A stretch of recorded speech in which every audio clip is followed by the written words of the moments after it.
Plant family. 3 genera in Anacampserotaceae. Exploring the Anacampserotaceae plant family. A personal journey. The Anacampserotaceae plant family has always intrigued me.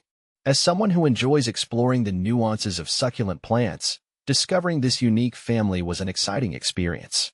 While not as widely known as some other succulent families like Crassulaceae or Cactaceae, the plants in Anacampserotaceae hold their own charm, with their delicate structures and ability to thrive in arid conditions. The beauty of the Anacampserotaceae. What drew me in initially was their appearance. Most plants in the Anacampserotaceae family possess fleshy, small leaves that store water, enabling them to survive in harsh environments.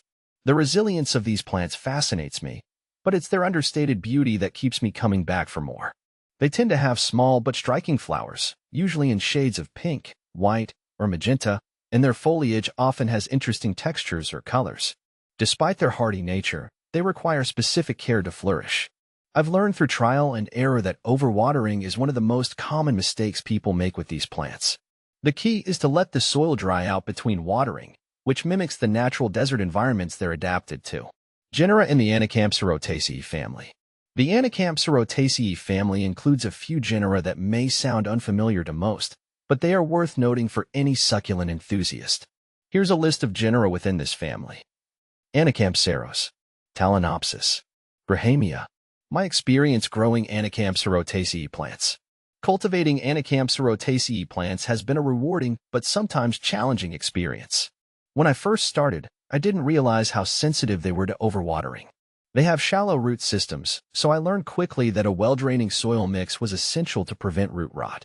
I typically use a combination of cactus soil and perlite, which has worked well for me.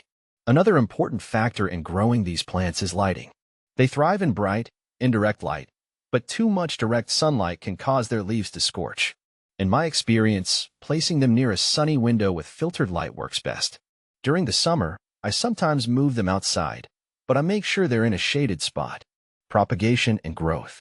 One of the joys of growing Anacampserotaceae plants is how easily they can be propagated.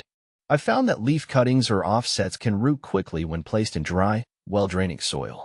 Within a few weeks, new growth starts to emerge, and before you know it, you have more plants to add to your collection or share with friends.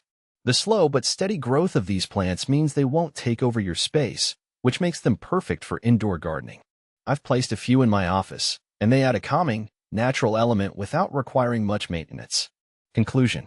The Anacampserotaceae plant family might not be the most popular in the succulent world, but for those who appreciate subtle beauty and resilience, they're a wonderful addition to any collection. My journey with these plants has been one of learning and discovery. From experimenting with light conditions to finding the right watering schedule, it's been a process of understanding what these fascinating plants need to thrive.